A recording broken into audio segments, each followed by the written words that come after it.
Ada seorang doktor lulusan S3 dari universitas ternama di Bandung menulis buku tentang pentingnya investasi hidup dan pendidikan. Bukunya laris, bestseller.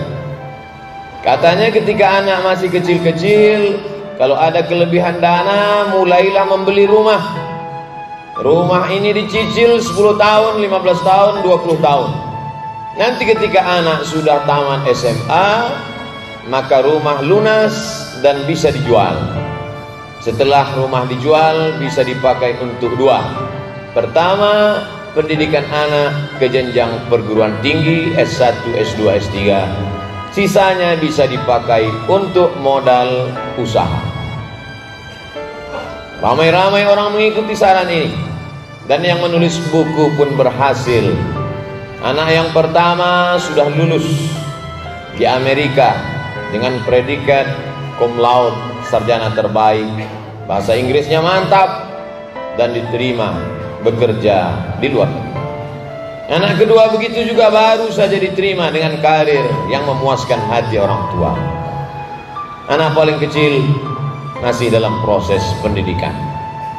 Kemana kemari seminar menceritakan tentang keberhasilan, rumah megah, mobil mewah, jalan-jalan ke luar negeri, hidup nyaman, tentram dan damai. Tapi rupanya Allah Subhanahu wa ta'ala ingin menyentuh yang selama ini belum tersentuh. Ada sesuatu yang tak pernah terpikirkan, tapi Allah berkuasa untuk membuatnya datang dan tiba tanpa diundang. Tanpa terlintas di pikiran, istri pun jatuh sakit. Ketika istri sakit, masuk ke rumah sakit di ruang ICU. Saat itu dihubungilah anak yang pertama. Ibumu dalam keadaan sakit, nak. 9 bulan 10 hari kau dikandungnya. Dengan tetes peluh keringat dan air mata meregang nyawa kau keluar dari rahimnya. Apa kata si anak? Aku tidak bisa karena ada rapat penting, meeting yang harus dikerjakan. Dan saya tinggal di negara yang sangat disiplin. Aturan tidak membenarkan untuk pulang ke kampung halaman. Anak kedua pun dihubungi. Bagaimana ini, ibumu dalam sakit keras. Orang lain tak dapat menghibur hatinya. Nampaknya inilah pertemuan terakhir andai kau pulang.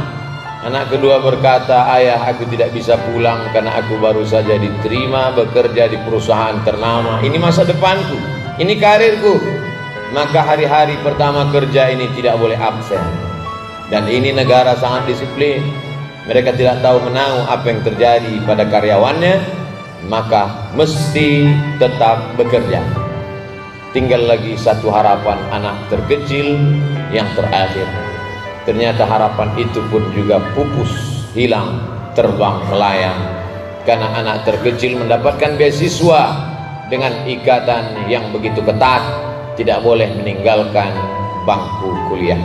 Malaikat maut tidak menunggu, nyawa tetap berpisah keluar dari jasad dalam keadaan ramai di tengah kesepian.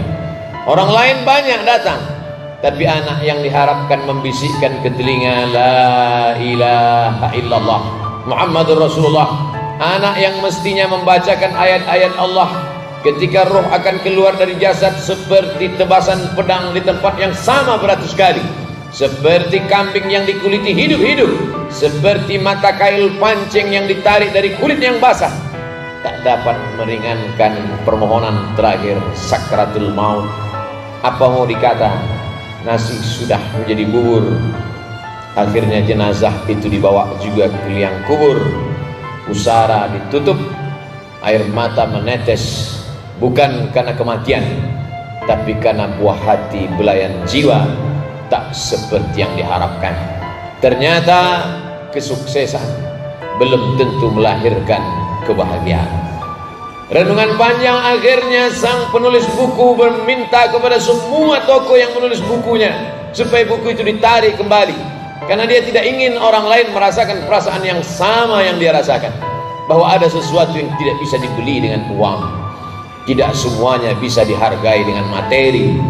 Ada penyesalan panjang, air mata darah, tak mengembalikan kehidupan. Kita hanya dapat mengambil pelajaran. Itu yang dipesankan Abu Darda, sahabat Nabi yang mulia, atafakkur saat, berpikir sesaat, khairun min qiyami lailah, lebih baik daripada tahajud sepanjang malam. Salahkah anak kita sekolah ke luar negeri? Tidak salah, tapi bekalilah dalam kepalanya Al-Quran dan Sunnah. Salahkah dia hebat menjadi orang yang berkarir bahasa Inggris luar biasa? Tak salah, tapi tanamkanlah dalam kepalanya bahasa Arab, mengerti akhlak, sopan santun, tata krama, budi bahasa. Halakam ru'un lam ya'rif qadrahu. Orang celaka bukan orang miskin susah melarat. Orang celaka orang yang tak tahu siapa jati dirinya. Kenalkan dia bahwa kita adalah orang Minangkabau yang dalam satu hembusan nafasnya dia berkata tentang agama dan adat istiadat. Adat basandi syara, syara basandi kitabullah. Ajarkanlah kepada dia bahwa kau akan mati, nak. Hidup hanya sebagai tempat persinggahan. Panas terik bernaung di bawah kayu yang rindang, sementara matahari condong. Tiba masanya kita akan berlalu. Kalau kapal sudah penuh muatan, maka berlayar tak dapat dielakkan. Sampaikanlah kepada kita bahwa dunia ini bukan tujuan. Sampaikan kepada mereka bahwa kita hanya singgah sejenak. Setelah itu kita akan berlalu ke tempat yang penuh dengan keabadian.